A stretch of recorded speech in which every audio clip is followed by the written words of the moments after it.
Hey, what's up guys? It is Undead12335 here. Back for one of those video game reviews that I promised you guys, the game collection update reviews. And I'm actually doing this like literally 5 minutes after that hacker video. I'm actually going to do, tell you guys this before I actually get on with the video. I'm actually going to do a separate little video doing these guys' gamer tags because it's going to be kind of hard to remember their names because I'm going to end up playing online in about 10 minutes and I'm going to forget their gamer tags. The thing is though, I mean, it's going to be like just short, just me scrolling through the list and just slowly scrolling through the list and be like, this guy, this guy, this guy, this guy, and I'm going to upload that one if I possibly can. Don't quote me on it though. But here you guys go. I've got a couple games to review and I have about another 20 that I have on my system. I'm also going to review the DLC for you guys, and I'm going to tell you the pros and cons of it, because some of the DLC I've bought, I've spent 20 bucks on, and I can't even use. Alright, first off, this is a game I was anticipating for a long time. I hated the one that was before this, and that is Far Cry 3. You guys know me, I hated Far Cry 2 so much. Everything had this dingy, brown, nasty, brown smudges all over it. Everything. I understand you're in a country that's pretty much nothing but mud and trees, but really, is everything got to be brown? I mean, really, it looks like someone just took a bucket of dirt and just threw it on the game's lens or whatever. That was their goal, just to make the ugliest looking game ever made. And I was considering downloading this on my system, but it's like 60 bucks still. That's actually messed up. This game is amazing. It is the most brutal, most fun, hardest, most satisfying game I've ever played. I dare you to play this game on the easiest difficulty and tell me, and if you tell me you did not die on the easiest difficulty, you're insane. You die in like 2 to 3 shots in this game. When you first start this game will kick your butt. This game is really, really hard. It's really, really fun though. The stories, I'm about a good 7 or 8 hours into it, and that's just the story. I've actually got about a good 15 to 20 put into the game, and that's just roaming around securing outposts, which seems to be the only thing that this game is about. This game is pretty much lackluster story missions and securing outposts, and those are super fun when you do them stealthily, or use stealth, whatever. Pretty fun though. I will say though, the online in this leaves something to be desired, because it is essentially, it's Crysis. It's essentially Crysis. It takes you half a clip to kill someone. If you're playing against someone that has host, they kill in 2 shots, anywhere on the body. And plus this is actually, Far Cry 3, Far Cry 2 had some hackers. This game, I've seen maybe 1 hacker, and that was just level hacked. He hacked his way up to the top level. That's about it. Other than that, this game's, I give it a 9 out of 10. I'd recommend it, but wait till the price drops. And, I actually bought this game new, and, GameStop's idea of used is 50 bucks. They basically strip the wrapper off, put a used game in a new case, and then stick it on it. I bought this game new. The disc has a scratch on it. And they gave me my my access code. Oh, you can go in and read the access code. I don't care. It doesn't work. This is a brand new access code. I watched them pull out of a booklet. It doesn't work. And if it does, and you guys can try it. If it works for you, fine. I don't care. I'm not playing online in this anymore. Still, amazing game though, and it was worth every penny. And I've spent 4 minutes on Far Cry 3, and it's well worth it. Wolfenstein. Pretty good. It's a standard first-person shooter with some. It's essentially. How can I say this?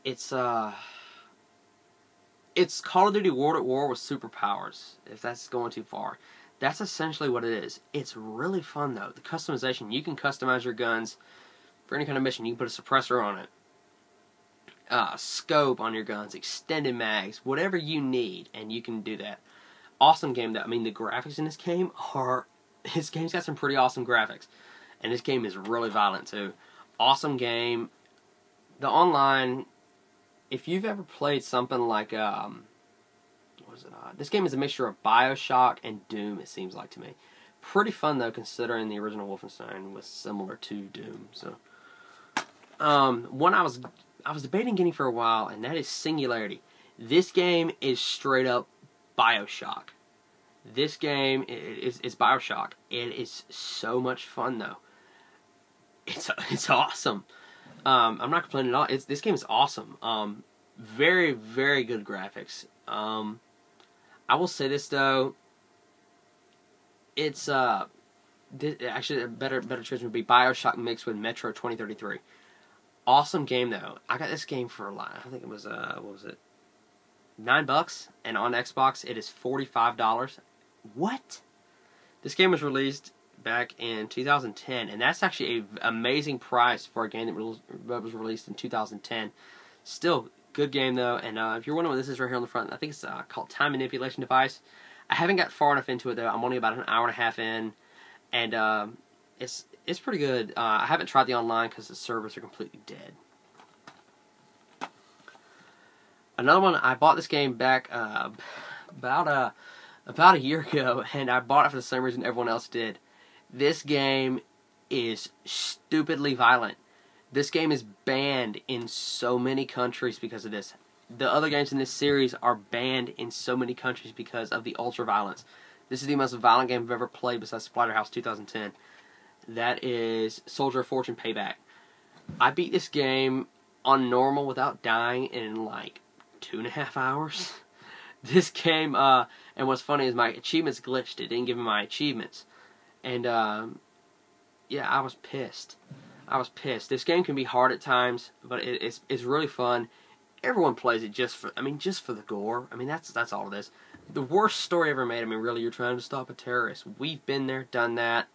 The gun customization is pretty cool, though. You can customize your guns in any way you want. The only problem is, you put a suppressor on your gun, they don't even see you, they still find you. They know you're there. The enemy AI in this game is abysmal.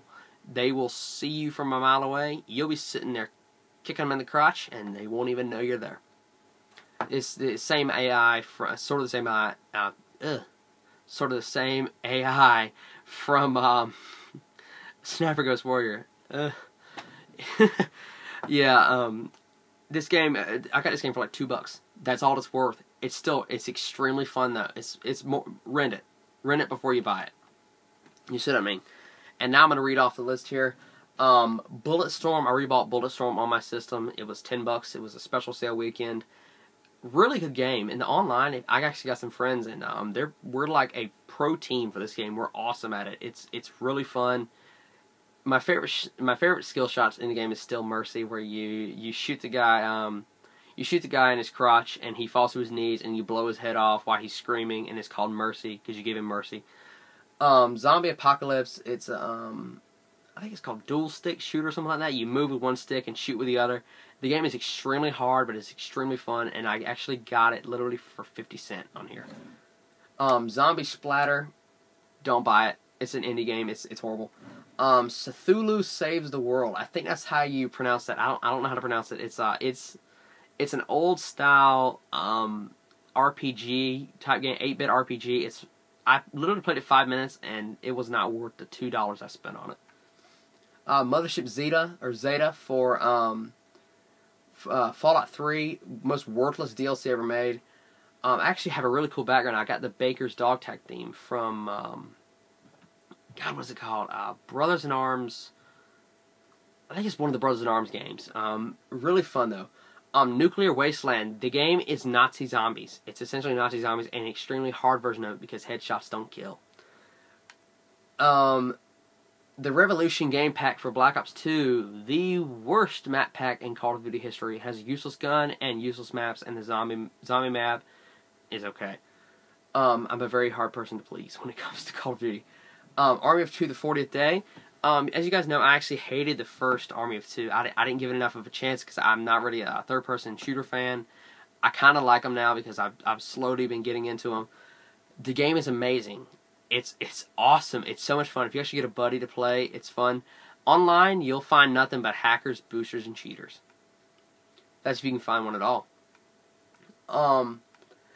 Here's the DLC that I actually bought that I cannot use. I bought Battlefield 3 Close Quarters because, I wanted to bring a COD element element into Battlefield 3 because I mean I'm a COD fan and I'm trying to branch out, and I mean I'm using that to slowly work my way into it. Besides, all I play is Operation Metro. Conquest Metro, 500 tickets. The games last for anywhere from 45 minutes upwards. I've been in a match for 6.5 hours in Battlefield 3. That's how long it takes, and that's because everyone was using snipers. That's how long it takes. 6.5 hours. That's messed up. It didn't work. I bought it for $20 and I tried to download it, and it's like it requires Battlefield 3 update. And then I looked online and kind of found out I have to buy premium to play it. I'm not paying $60 for premium. I'm not paying for something I already bought twice. That's messed up. Fix your stuff, EA. That's why they are digging themselves a hole in the ground right now because of that. Grid, the racer Grid. It is essentially Need for Speed meets Forza. That's all I can. It's track racing. It's really fun though. The drifting is amazing. Don't get it though. It's not worth it. Grid 2's coming out, and it's not going to sell at all. It's not. It's really not. It's become a Need for Speed wannabe, and Need for Speed itself has turned crap in the last 2 or 3 releases. The first Call of Juarez, don't buy it. I got it for $5 on a game sale. It was I got it the same day I got Grid and Tom Clancy's Rainbow Six Vegas 1, which is what I'm going to review next. Don't buy it. It's horrible. It's really that bad. It's Half-Life meets Gun. That's what it is. Because there's so many puzzles in the game. It doesn't distinguish the fact though that if it's like $2 or $3, just add it to your collection. But the thing is, if you want achievements, stay away. You have to complete missions perfectly to get achievements in this game. Perfectly. I'm talking about you miss a shot, the achievement's gone. Rainbow Six Vegas 1, I bought it about a year ago. I didn't give it a chance, and I bought it again. It's still bad. The second one is clearly better. Go for the second one. This game is like $1.99. The online is still going pretty strong. About a couple hundred players on any given day still play it. Same thing with the original Graw 1 and 2. Next, I got Call of Duty Black Ops 1 on here. I got it for $10 because they were doing every Call of Duty for $10. Every Call of Duty. That's amazing. I got the... what is it? Actually, Nuketown Zombies. Nuketown Zombies, it's okay. What is it? Sleeping Dogs. Sleeping Dogs, this is what Grand Theft Auto should have been. I got it. It's pretty fun. I'm about an hour and a half into it. Wait, excuse me, 2.5 hours into it. It's really fun. The combat is sort of like Batman Arkham Asylum or Arkham City. It's really fun though. This has to be one of the best looking games I've seen in the last 2 or 3 years. It's amazing. Battlefield Bad Company 2. I just had to get it for the nostalgia. I mean, I loved it. I got it and started back with my sniping again, and kind of found out I'm a little rusty. I need to brush up a little bit. It's still pretty fun though. The only maps you will most likely find people playing on, correct me if I'm wrong, I think it's Erica Harbor, which was my favorite map in the whole game, and Laguna Alta, or something like that. It's a really, really crappy map, and there's bushes everywhere. It's bush Wookiee heaven. It's bad. In End of Days, Infected vs. Mercs, I actually got the game for free somehow. And I can't even play it. All you can play is a tutorial. The online is completely dead. It was dead from the beginning. I got Battlefield 3 Aftermath. Aftermath is awesome. It is one of the best DLCs I've ever played. It's amazing. Dark Souls, don't buy it. Don't buy it unless you want to have one heck of a time. Hardest game ever made. I know I've probably said that for other ones, but this game is really hard. This game purposely punishes you. You get hit by an enemy and knocked down, they're there pounding your face in the ground before you can even get up, and you're dead before you can even move. The game is extremely unfair, and that shows why it was $5 a week after the game came out. The price plummeted. Dead Rising 2K Zero, I got it for 160 Microsoft points. It's still pretty good. The Party Rock pack for Black Ops, it's alright. And Counter-Strike Go, and I am no good at the game except playing against bots. Still pretty fun though. Alright guys, I'm going to cut the video off here. Don't forget to comment, rate, subscribe, and everything like that. And thank you guys for all the subscribers and all the views. And I'll see you guys next time.